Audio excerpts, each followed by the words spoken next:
Imaginez que vous vous considérez comme spécial, comme si vous possédiez un don de survie unique en son genre, et que vous êtes convaincu que même une attaque de requin ne vous ferait pas peur. Eh bien, c'est assez mignon, car quand il s'agit de monstres marins anciens, même les grands blancs ou le requin du film Zavraga, considéré comme l'un des prédateurs marins les plus terrifiants de notre époque, seraient plutôt, peut-être, des animaux de compagnie spécialisés en thérapie comparés aux créatures qui peuplaient les océans préhistoriques il y a des millions d'années. Aujourd'hui, nous plongerons dans ce passé mystérieux et énigmatique, dans les abysses anciens des mers, où même le plus petit prédateur pouvait devenir une machine agile et sans pitié, capable d'anéantir toute proie, grande ou petite, vous transformant en un buffet indifférencié, affamé à l'extrême, jusqu'à ce que vous récitez vos dernières prières désespérées. Et cette créature, que vous avez vue dans notre aperçu, n'est pas le plus effrayant des monstres de cette liste. Mais avant de plonger dans les détails, il convient de rappeler quelque chose d'important. Faites une pause et prenez conscience. Dans ce monde plein de monstres sanguinaires, même la créature la plus imposante et terrifiante, comparée à de nombreux autres êtres de cette époque, ne ressemble guère qu'à un jouet. Maintenant, comprenons pourquoi cette anomalie vivante, à la forme étrange, apparue il y a environ 370 millions d'années, est la véritable source de danger pour quiconque la rencontre. Tout d'abord, il faut noter que le Stéticanis, ainsi nomma-t-on ce mystérieux représentant des poissons anciens, était plutôt petit.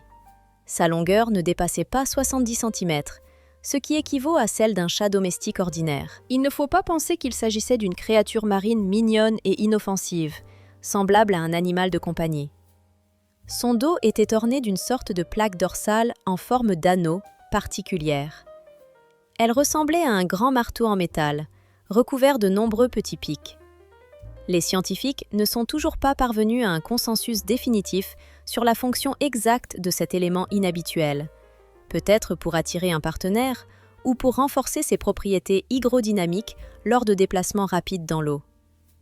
Il est également supposé que cela constituait un moyen très efficace de destruction, car si quelqu'un touche accidentellement cette barrière métallique anguleuse, il aura peu de chances d'éviter une blessure grave.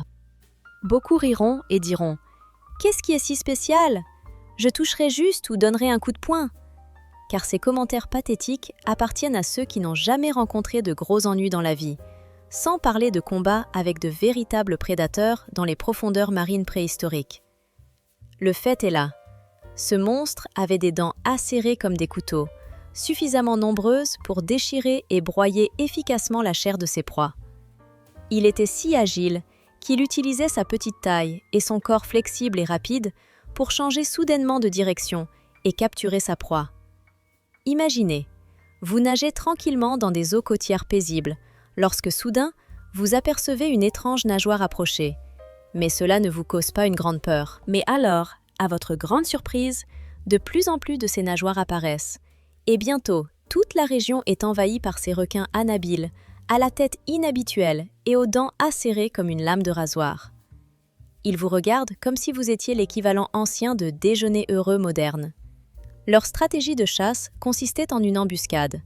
Se cacher jusqu'à ce que la proie passe à proximité, puis attaquer soudainement grâce à leur capacité de manœuvre exceptionnelle. Le problème pour l'homme est qu'en mer, nous sommes trop lents, trop visibles et trop évidents. En gros, sans mécanisme de protection ou camouflage, nous devenions une proie facile pour ces prédateurs sanguinaires, qui se fichent bien que ce soit la lumière des lampadaires ou le soleil qui brille. Ils veulent simplement attraper et tuer. Tandis que dans le monde moderne, l'homme a réussi à développer des compétences et des moyens de défense pour échapper ou lutter contre les prédateurs terrestres, dans les eaux anciennes, tout était différent. Ces poissons, dotés d'un armement en forme d'armure, étaient des machines de chasse exceptionnelles, capables de bâtir des embuscades et d'attaquer rapidement, tout cela grâce à leur disque naturel, dents acérées et adaptation ingénieuse. Avec leur nature docile et éclairée, adaptée à la vie terrestre, il aurait été difficile pour l'homme de résister à ces monstres marins, issus de l'époque dévonienne, souvent appelée l'ère des poissons, car c'est précisément à cette période que se produisaient d'importantes évolutions rapides dans l'histoire de la planète. C'est à cette époque que de nouvelles technologies meurtrières apparurent chez les prédateurs aquatiques, Et plus ces poissons intelligents et féroces évoluaient, moins il était probable que l'homme devienne simplement une proie aléatoire. Il n'est donc pas surprenant que nous parlions de prédateurs aussi anciens que profondément vivants dans notre imagination. Pendant le Dévonien, parfois appelé l'ère des poissons, de nouvelles méthodes de chasse, encore plus ingénieuses, firent leur apparition, provoquant une course à l'armement entre de nombreuses espèces de poissons, qui voyaient leur technique meurtrière évoluer rapidement et dangereusement. À cette époque, l'homme, en tant qu'espèce, n'était qu'une cible faible et pratiquement sans défense, et l'évolution n'avait pas encore créé pour lui une protection suffisante ou des compétences pour faire face à de tels ennemis terrifiants. C'est précisément durant cette période chaotique, quand les prédateurs marins devenaient de plus en plus sophistiqués et sanguinaires, que sont apparus ces monstres dont nous étudions aujourd'hui et que nous racontons avec effroi, cette incroyable brutalité et leur capacité mortelle. Imaginons un scénario effrayant, presque fantastique, où, dans un passé lointain, existaient de tels prédateurs dont même les poissons monstres modernes ne peuvent que rêver. En parlant de cette créature terrifiante, il faut commencer par mentionner que la science a découvert des restes et des descriptions d'un être incroyable, surpassant en taille et en agressivité la traditionnelle piranha, qui se reproduisait activement il y a des millions d'années. Imaginez une horde de ces géants, ces plantes et ces animaux que l'on peut désormais qualifier d'illusoires. Des prédateurs géants, pelucheux et perfectionnés dans l'art de la chasse, avec des dents aiguës et dangereuses, comme spécialement conçus pour transformer instantanément de très grandes victimes en petits morceaux. Ce monstre antique, que l'on pourrait appeler généralement la méga-piranha, atteignait une longueur d'environ 70 cm, soit plus de 2,50 m, pratiquement plusieurs fois la taille des piranhas modernes que nous connaissons. Imaginez cette créature terrifiante, dotée d'une force capable en un clin d'œil de réduire à l'état de lambeaux des mammifères entiers, ou de gros poissons sans le moindre effort. Si de telles créatures apparaissaient dans nos eaux aujourd'hui, les touristes en Amérique du Sud auraient sans doute plus peur que face à tout autre animal dangereux. Mais ce qui inspire réellement la crainte, ce ne sont pas leur taille, mais leurs dents. Les dents de la méga-piranha se présentaient sous la forme de lames crénelées, spécialement conçues pour, d'une seule morsure, réduire une grande proie en morceaux plus petits. Fait intéressant, leur forme représentait une étape intermédiaire entre les dents triangulaires des piranhas modernes et les dents plates et larges de leurs proches herbivores, les pacous. Cela signifie que la vision traditionnelle du piranha comme d'un petit couteau effilé et mortel, un piquette, doit être revue, car ces poissons primitifs pouvaient probablement avoir un régime alimentaire beaucoup plus diversifié que leurs homologues actuels. Et si une telle créature gigantesque et agressive apparaissait dans votre étang, il serait probablement préférable de simplement l'éviter. Leur présence transformerait chaque rencontre avec la rivière en un véritable défi. Qu'est-ce qui rend cet ancien prédateur si terrifiant? Avant tout, ses dents extrêmement dangereuses et sa capacité de chasser en groupe. La science a découvert que des fossiles de méga-piranhas sont retrouvés presque partout en Amérique du Sud, ce qui témoigne de leur large répartition dans les eaux douces où vivent habituellement les humains. Il n'y aurait alors plus aucun moyen de se protéger ou de reculer. Ces monstres occupaient des territoires précis, et il était inutile d'y s'aventurer, car la probabilité de les rencontrer était quasiment certaine. Et si vous imaginez que les piranhas modernes chassent en groupe de centaines d'individus attaquant en meute, le comportement de ces géants primitifs devait ressembler à un modèle similaire. Il n'est pas exclu que la méga-piranha agissait aussi en groupe, ciblant toute proie plus grosse qui s'approchait trop près de l'eau. Imaginez une scène. Une horde de dizaines, voire de centaines de ces machines à dents pointues et sanglantes, unies par un objectif commun: anéantir leurs victimes en un temps record digne des meilleurs films d'horreur. Les poissons hostiles, agissant de concert, pouvaient attaquer un animal suffisamment gros pour que tout touriste ait un sentiment de désespoir. Les piranhas ordinaires, qui peuvent en seulement 5 minutes dévorer entièrement un petit mammifère ou un poisson, deviennent à côté des méga-piranhas de simples hordes furieuses, où chaque instant est assailli par des milliers de dents qui mordent et brisent en un clin d'œil. En conséquence, l'eau environnante se transformait en une masse sanglante, couverte de morceaux dispersés, et la victime aurait été réduite à des fragments si petits qu'il serait difficile de déterminer sa localisation exacte. Et le plus surprenant, c'est que ces géants, ces monstres sanguinolents, existaient relativement récemment, il y a environ 10 millions d'années.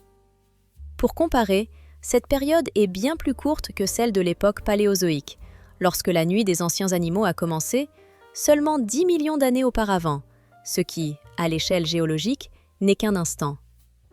Ces découvertes étonnantes mettent en évidence à quel point l'évolution s'améliore constamment.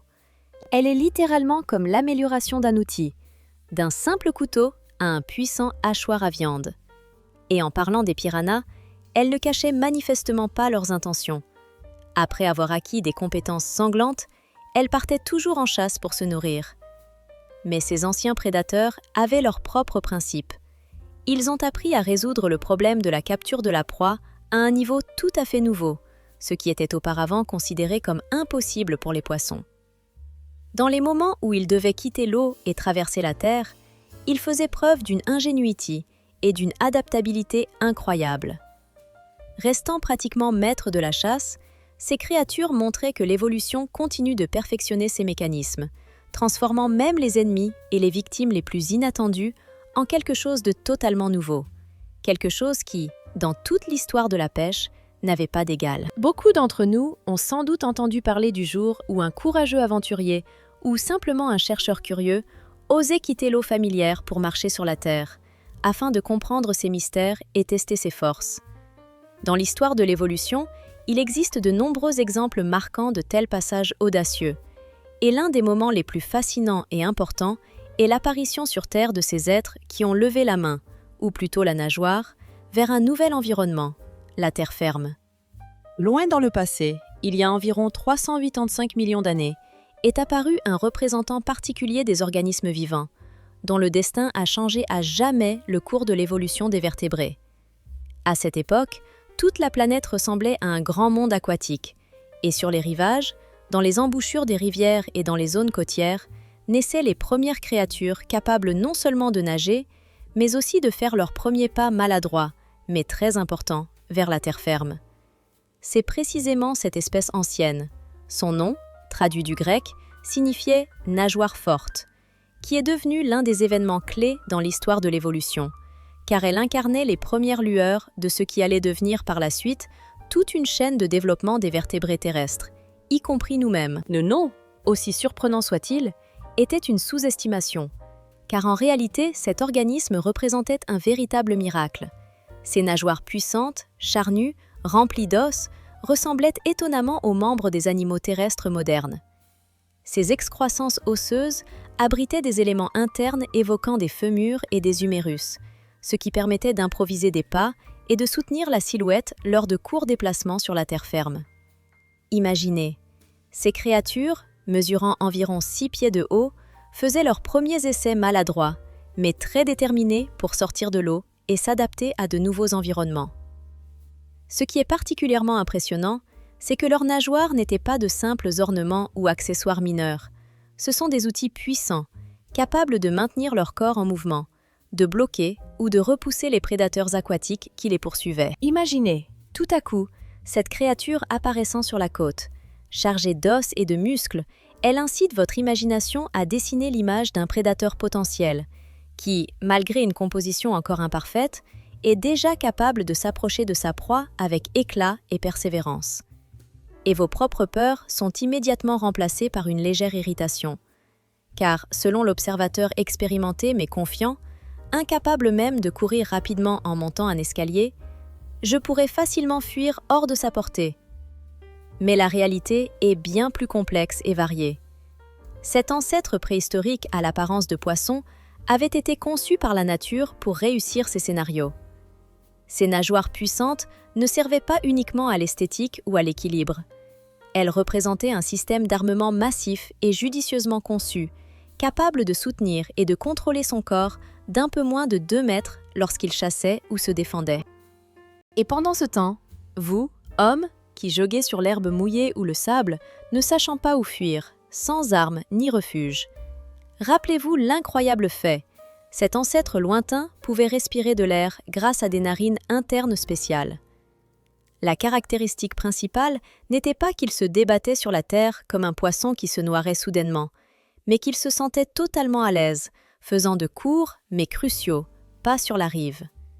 Les fossiles retrouvés, comprenant des empreintes et des restes osseux, ont permis aux archéologues de confirmer que ces étranges créatures habitaient les zones côtières, dans ce qu'on appelle les eaux peu profondes ou à l'embouchure des rivières, des endroits où ils se cachaient des prédateurs aquatiques dangereux et cherchaient leur nourriture. Il ne faut pas oublier non plus leurs dents acérées, caractéristiques de cette bête. Contrairement aux herbivores doux, ils étaient des chasseurs agressifs, de vrais prédateurs, qui ont pratiquement inventé le scénario classique. Quand on croit être en sécurité, voilà qu'un monstre effrayant vous rattrape. C'est exactement la légendaire incarnation de son ancêtre, la création d'une image persistante de victimes poursuivies, qui s'est ensuite reflétée dans de nombreux films et récits. Il est important de noter que ce vieux prédateur n'est pas simplement une exception, mais une sorte d'ancêtre commun à tous les vertébrés terrestres modernes, y compris l'humain. De façon étonnante, ce sont précisément les adaptations qui ont rendu cette créature terrifiante pour ses proies, qui ont ensuite formé la base de tout ce qui a conduit à l'apparition de tous les tétrapodes terrestres, y compris nous-mêmes. En somme, malgré sa réputation de Quote 13, il a joué un rôle crucial dans l'évolution de la vie sur Terre. Bien qu'à première vue, cette espèce semble seulement chasser sa proie, en réalité, c'est une sorte de pionnière d'une nouvelle époque.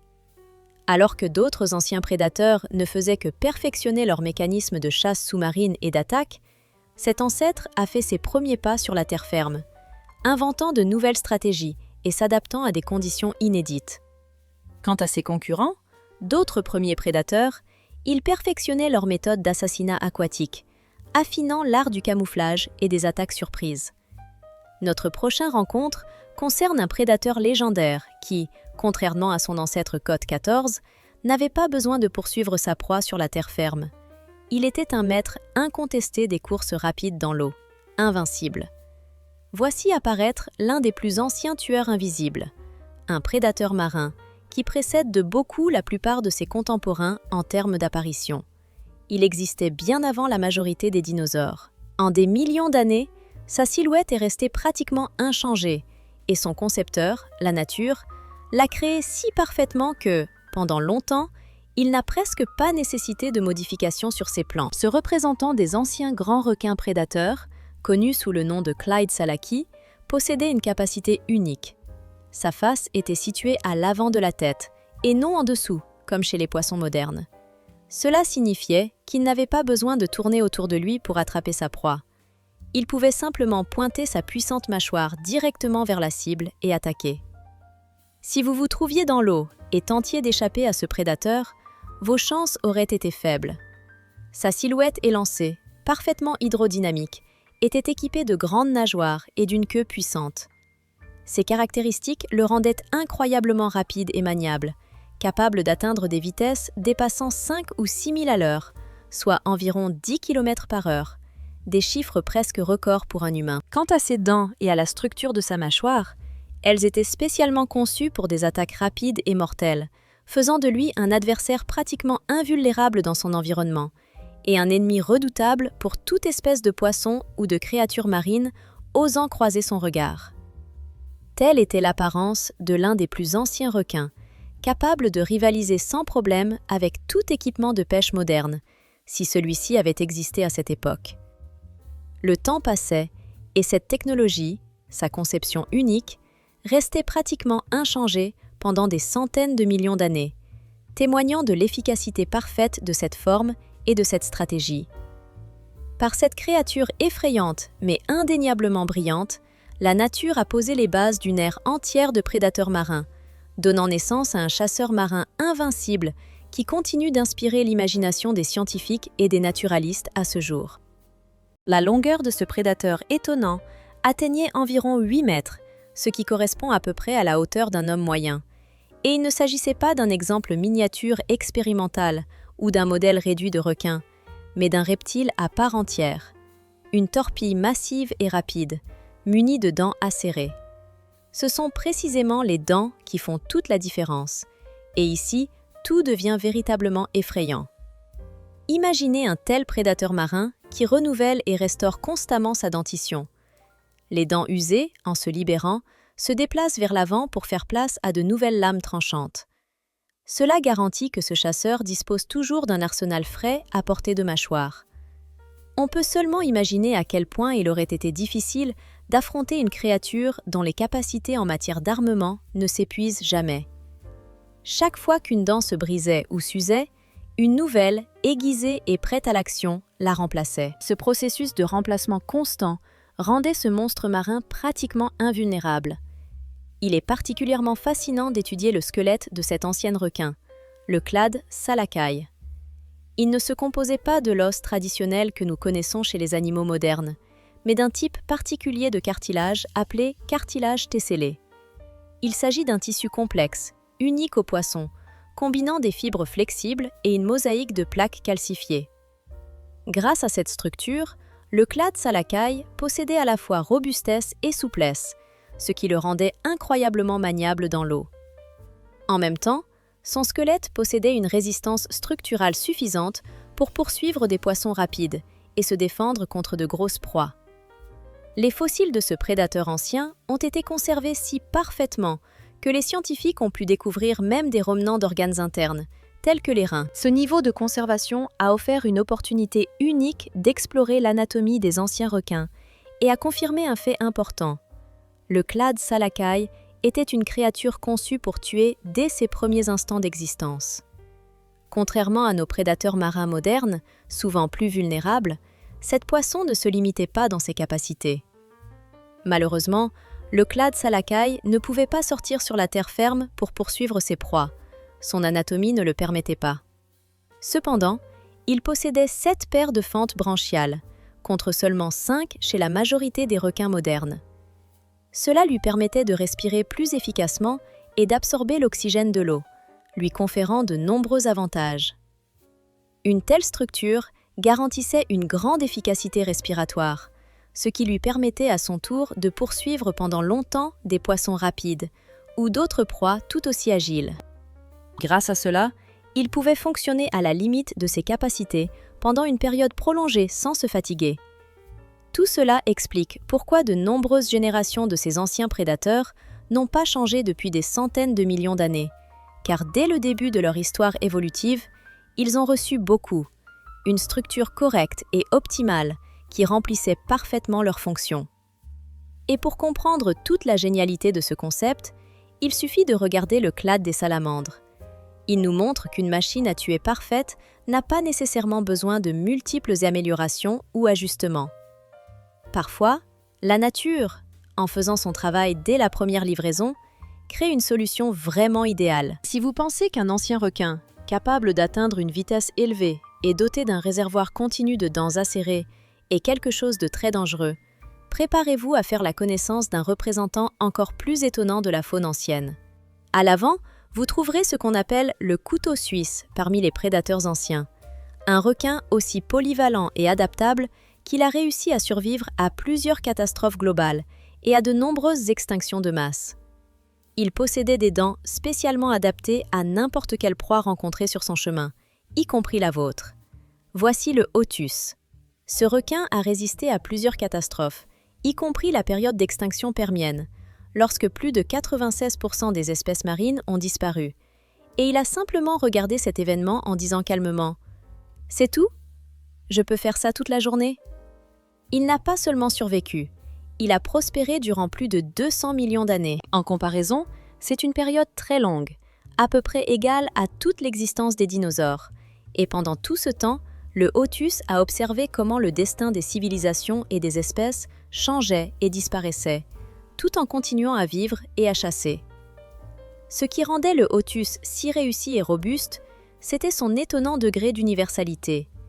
Il était comme un vieux couteau suisse, un outil polyvalent dans les profondeurs marines. Contrairement à la plupart des poissons prédateurs modernes, qui utilisent une seule tactique ou un seul type de dents pour chasser, ce requin disposait de 2 types de dents complètement différents. Ses dents de devant étaient longues, pointues et dentelées, parfaites pour attraper et retenir une proie glissante ou qui nage rapidement. En même temps, ses dents de derrière, larges, plates, avec de puissantes plaques pour écraser, était conçu pour broyer les coquilles et les carapaces. Cet arsenal double permettait aux hautues de chasser pratiquement n'importe quelle proie, des petits poissons aux grands invertébrés et autres animaux marins à carapace dure. Doté de ces deux types de dents, ce requin pouvait facilement s'adapter à des conditions et des situations très variées, trouvant un moyen de capturer toutes sortes de proies. Bien sûr, on peut supposer que cette créature, comme tout autre être vivant, possède des points faibles, des zones vulnérables exploitables. Mais même ces hypothèses semblent peu probables. Les fossiles de Hotus ont été découverts à travers le monde, en Europe, en Amérique du Nord et même dans des eaux douces. Cela signifiait qu'elle n'était pas limitée aux espaces marins où elle se comportait à merveille. Elle exploitait aussi le peu profond et les régions profondes de l'océan, ainsi que des bassins d'eau douce. Où qu'elle se cache, ce requin trouvait un endroit pour vivre et chasser. La plupart des espèces de Hotus mesuraient environ 2 mètres de long. Cependant, certains individus pouvaient atteindre jusqu'à 3 mètres, ce qui les rendait dangereux et de redoutables prédateurs, capables de réagir rapidement et résolument dans n'importe quelle situation. Ainsi, ces anciens et puissants chasseurs prouvent que, lorsque la nature conçoit des systèmes et des solutions anatomiques, elle peut parfois faire preuve de simplicité, tout en atteignant des résultats étonnants. Et ce magnifique requin illustre comment l'évolution, sans complexité superflue ni surprise, crée des machines de prédation incroyables, en restant intrinsèquement parfaitement équilibrées, puissantes et adaptables. 5 millions d'années, c'est presque la même durée que celle de l'actuel grand requin blanc, que nous connaissons et respectons aujourd'hui en tant que l'un des prédateurs marins les plus dangereux. Pourtant, cette créature antique possédait un mécanisme de défense capable de dérouter même les prédateurs les plus féroces. Ses dos, situés juste devant sa nageoire dorsale, servaient d'armes de défense puissantes. Ses épines acérées étaient des armes conscientes, capables d'infliger de graves blessures à quiconque osait devenir sa proie, qu'il s'agisse de petits poissons ou de grandes créatures marines. On peut dire que cette particularité le rendait pratiquement invincible, en faisant une entité intouchable dans l'océan de son époque. Ce qui est vraiment effrayant chez cette créature, ce ne sont pas seulement ses adaptations physiques, mais aussi les leçons sur son comportement qu'elle nous offre. C'était un prédateur capable de changer radicalement sa stratégie de chasse selon la situation et la proie choisie, ce qui le rendait extrêmement flexible et imprévisible. Par exemple, si une petite poisson savoureuse passait à proximité, il pouvait facilement basculer vers elle, utilisant son système dentaire petit mais acéré. Et si des coquilles robustes protégeaient ses proies, il pouvait recourir à une méthode de destruction mécanique directe, grâce à sa puissante mâchoire, pour briser la carapace et déguster la chair à l'intérieur. Un tel degré d'universalité et d'adaptabilité ne s'était pas toujours retrouvé chez beaucoup d'ancêtres des archosaures, rendant Hotus pratiquement invulnérable à l'extinction. En réalité, ce poisson prédateur pouvait se nourrir quasiment de tout ce qui était disponible dans son environnement marin, que ce soit de la chair, des crustacés ou de petits poissons. Contrairement à ses homologues plus spécialisés, par exemple ceux qui chassaient uniquement le poisson ou exclusivement les mollusques, Hotus nous rappelait que parfois, la stratégie de survie la plus efficace consiste à être le couteau suisse. L'évolution, qui a mis près de 200 millions d'années à perfectionner ce design sociable, en a finalement reconnu le grand succès et n'a pas cherché à le modifier substantiellement, montrant que la nature préfère parfois laisser tout tel quel lorsque ça fonctionne parfaitement. Ainsi, malgré le fait que de nombreux anciens habitants des océans étaient des prédateurs sanguinaires, armés de dents acérées et passionnés par le sang, tous n'avaient pas ces caractéristiques menaçantes. Certains étaient si grands qu'on ne les remarquait même pas lorsqu'ils devenaient une partie accidentelle de notre repas. Par exemple, le Bonericus, un poisson-filtre géant d'environ 6 mètres de long qui ne cherchait pas à vous manger. Il vous avalait simplement par hasard, en même temps que des milliers de gallons d'eau de mer, lors d'un processus d'alimentation tout à fait normal. Le Bonericus vivait à la fin de la période Crétacée, à l'époque où le tyrannosaure régnait sur la terre ferme parmi les dinosaures, et ses fossiles ont été retrouvés en Amérique du Nord, dans des États comme le Kansas et l'Alabama, ainsi qu'au-delà des mers, en Angleterre. Contrairement à la majorité des autres créatures de l'époque qui chassaient ou poursuivaient leur proie, ce géant ne possédait pas de dents acérées ni une soif de sang. Au contraire, il représentait une présence plus inquiétante, une pompe à vide, sans cerveau, de la taille d'un bus. Sa longueur atteignait environ 6 mètres et son poids était estimé à environ 400 kg. C'était un filtreur, ressemblant aux cétacés modernes à 2 ventilateurs, une créature redoutable et puissante, spécialisée dans la filtration de petits organismes et de plancton dans l'eau. Il disposait d'une énorme ouverture buccale et de filtres branchiaux conçus pour une seule tâche, filtrer le plancton et les minuscules êtres vivants dans l'eau de mer. Imaginez une créature capable d'aspirer un bassin olympique tout entier, tout en ne laissant passer que les particules dont la taille dépasse celle d'un grain de sable. Toutefois, certains affirment que de tels filtreurs ne peuvent pas être dangereux, car ceux qu'on en a peur ne sont que ceux qui n'ont jamais rencontré un requin-bille. Le problème, c'est que lorsque vous faites face à une créature pesant environ 4000 kg, qui aspire tout ce qui se trouve sur son passage sans discrimination, la tension et la peur deviennent superflues. Vous ne serez pas attaqué, vous devrez simplement vous retrouver dans ce flux, car votre corps n'est en réalité qu'une partie du matelas comestible qui a été avalé avec tout le reste. Dans une telle situation, vous ne serez pas du tout une cible d'attaque, mais plutôt d'environnement, quelque chose que l'organisme de ce géant transformera accidentellement en une partie de son régime quotidien, comme une pincée de poussière marine.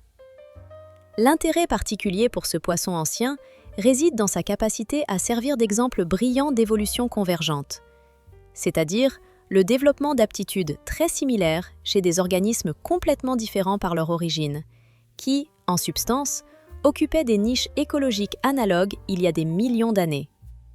Avant que les mammifères, tels que les baleines, n'assument le rôle de prédateurs océaniques, des géants comme le Bonancuidae, déjà depuis longtemps, perfectionnaient la stratégie de la filtration de l'eau comme principale méthode de nutrition. Ainsi, ce poisson osseux géant est devenu l'un des premiers exemples de filtres marines efficaces, prouvant que la nature est capable de développer indépendamment des solutions analogues, sans dépendre d'héritiers génétiquement proches. Dans les mers primitives, lorsque d'immenses créatures, animées d'une puissance débridée, luttaient pour leur survie, des images fantastiques et effrayantes apparaissaient inévitablement. L'une d'elles est celle des filtreurs géants, plats, des organismes filtrants qui peuvent à juste titre être considérés parmi les plus impressionnants habitants des océans anciens. Ces êtres tuaient d'énormes quantités de plancton, jouant un rôle crucial dans la chaîne alimentaire marine, et leur activité déterminait presque l'équilibre entier de l'écosystème. On peut dire qu'ils étaient, en fait, des sortes d'aspirateurs des profondeurs marines modernes. De tels géants de la filtration d'eau remplissaient le rôle de puissants pompes aquatiques, faisant passer des tonnes d'eau en leur sein et en extrayant les nutriments, constituant ainsi la base sur laquelle s'appuyaient toutes les chaînes de vie dans les mers primitives. À ce sujet étonnant, témoignent les fossiles. Ils nous offrent une idée de l'époque où une partie de l'océan ressemblait à de gigantesques cuves ou filtres, purifiant l'eau de mer tout en devenant partie intégrante d'un organisme vivant plus vaste. Lorsque l'on parle des anciens habitants des mers, il est impossible de ne pas être frappé par l'étrangeté et en même temps par la terreur de se sentir insignifiant face à de tels organismes. Pour eux, nous ne sommes que de minuscules particules dans leurs énormes écosystèmes, et parfois même, nous ne remarquons pas leur existence. Certains d'entre eux ne cherchent ni à chasser ni à attaquer. Cela n'est pas nécessaire pour eux. Il suffit de continuer leur activité normale, et tout ce que nous pouvons faire, c'est être un effet secondaire de leur vie. C'est là que réside un danger mystérieux et insaisissable. Être si insignifiant dans un monde où tout est beaucoup plus grand, plus fort et sans pitié que toi, et ne même pas remarquer ton existence. L'espace ouvert de l'océan a toujours été un endroit où l'homme se sentait étranger et vulnérable. Le fait que de tels géants, comme ces organismes filtrants, remplissent les eaux anciennes rappelle. Souvent, ce n'est pas ceux qui chassent ou poursuivent de manière évidente qui sont les plus dangereux, mais ceux qui existent simplement, sans prêter attention à leur proie. Ce genre de géants nous pousse à réfléchir sur l'ampleur de la puissance dans les profondeurs marines, car avec eux, l'humain ignore sa place dans la chaîne alimentaire.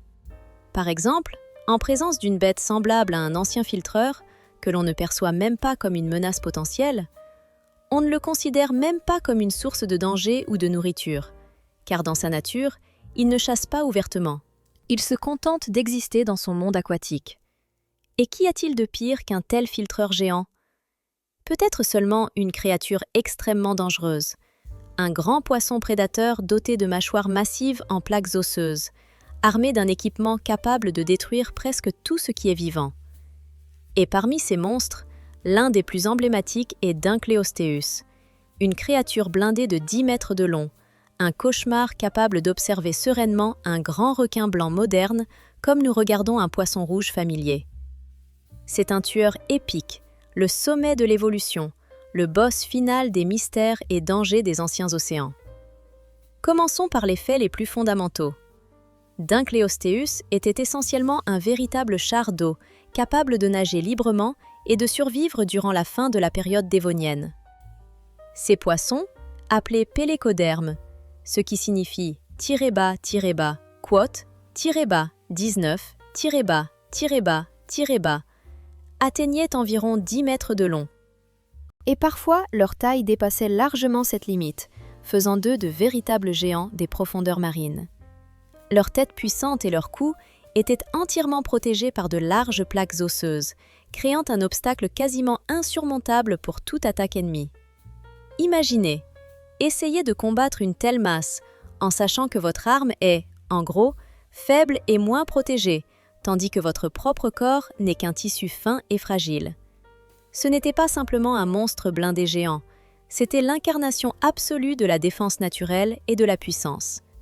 Ce qui est le plus frappant chez Dunkleosteus, ce ne sont pas ses dimensions ou sa cuirasse, mais ses mâchoires, qui n'étaient pas simplement une rangée de dents, mais quelque chose de bien plus terrifiant. Contrairement aux prédateurs modernes munis de dents acérées, Dunkleosteus possédait une structure unique. Sa bouche était formée de plaques tranchantes, auto-affûtées, qui, au fil des années, devenaient de plus en plus aiguisées. Ses dents étaient des fragments de plaques osseuses, assemblés en un mécanisme puissant, semblable à un bec, capable de donner des coups mortels à sa proie en une fraction de seconde. Et toutes ces plaques n'étaient pas simplement dures. Elles s'affûtaient constamment elles-mêmes, assurant une tranchant-tranchant, même après une utilisation prolongée, faisant d'elle une arme létale conçue pour anéantir sans pitié n'importe quelle victime. Après des millions d'années d'évolution, Dunkleosteus est devenu une véritable incarnation de la chasse. Malgré sa taille et sa lourde armure, il était étonnamment rapide et, ce qui est particulièrement effrayant, capable d'ouvrir et de refermer sa bouche rapidement.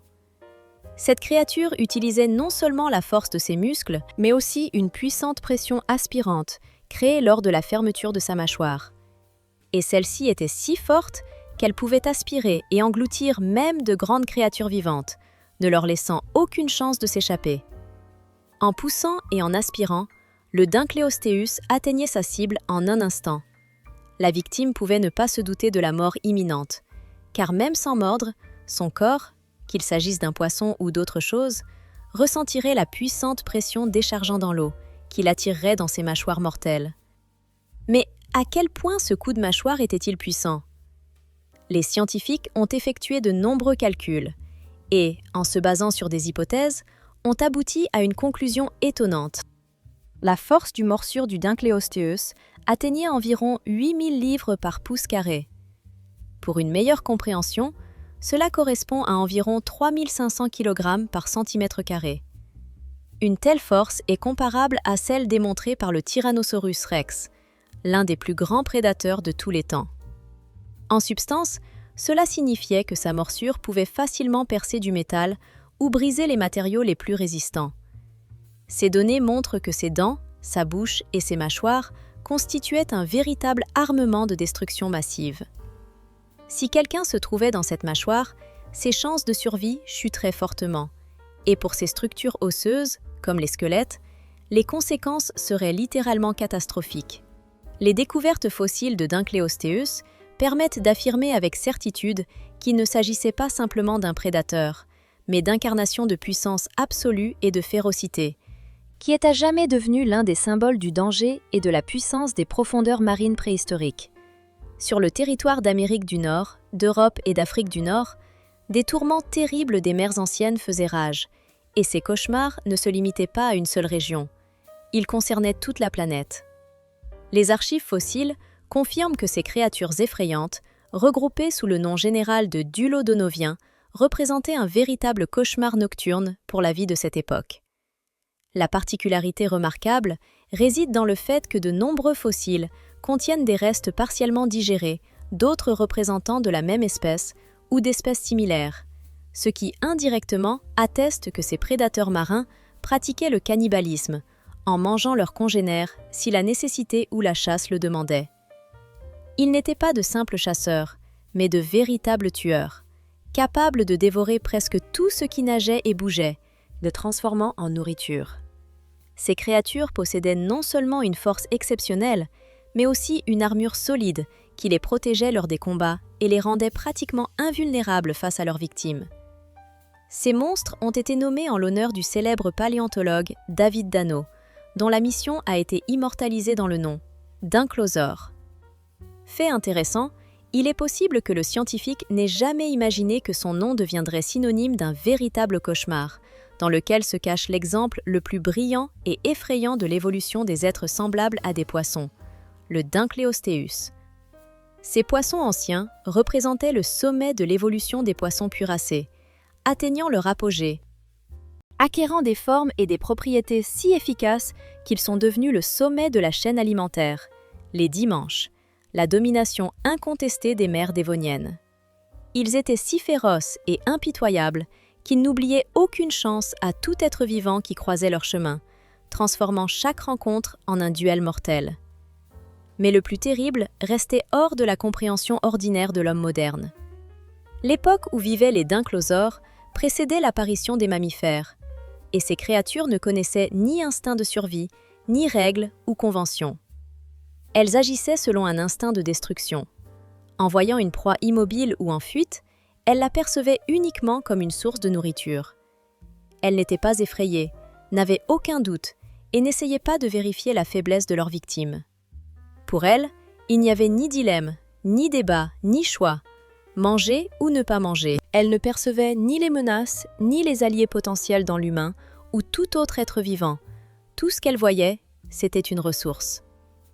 Aucun argument ou raisonnement n'aurait pu les arrêter, car elles incarnaient une perfection évolutive, spécialement conçue pour transformer de manière optimale d'autres animaux en nourriture, occupant ainsi une position parmi les prédateurs les plus redoutables et impitoyables des anciens océans. Par conséquent, lorsque quelqu'un dans le monde moderne prétendrait qu'il pourrait survivre dans les anciens océans remplis de ces créatures terrifiantes, il faut se souvenir des Dinklosaures. En termes simples, ces prédateurs n'étaient pas simplement dangereux. Ils représentaient le sommet de la chaîne évolutive, la perfection qui ne connaissait ni pitié ni compassion. Et si vous continuez à croire que vous avez une chance de survivre parmi ces cauchemars marins antiques, alors n'hésitez pas à laisser un commentaire détaillé. Expliquez comment, selon vous, vous pourriez surmonter chacune de ces dangers, car très probablement, vous n'avez pas une seule option viable. Peut-être que, contre toute attente, vous découvrirez quelque chose d'unique qui ouvrira de nouvelles perspectives sur la survie. En attendant, n'oubliez pas de laisser votre commentaire, de liker cette vidéo et de vous abonner à la chaîne pour ne pas manquer nos prochains contenus sur les mondes préhistoriques et les créatures géantes du passé. Et pour ceux qui ont très envie de tester leurs connaissances sur les monstres anciens, je vous recommande dès maintenant de cliquer sur la vidéo à l'écran. Là, vous attendent de nouvelles découvertes terrifiantes. Et rappelez-vous, dans ces anciens océans, il y avait des menaces si fortes que même les personnes les plus courageuses et préparées pouvaient se retrouver totalement impuissantes.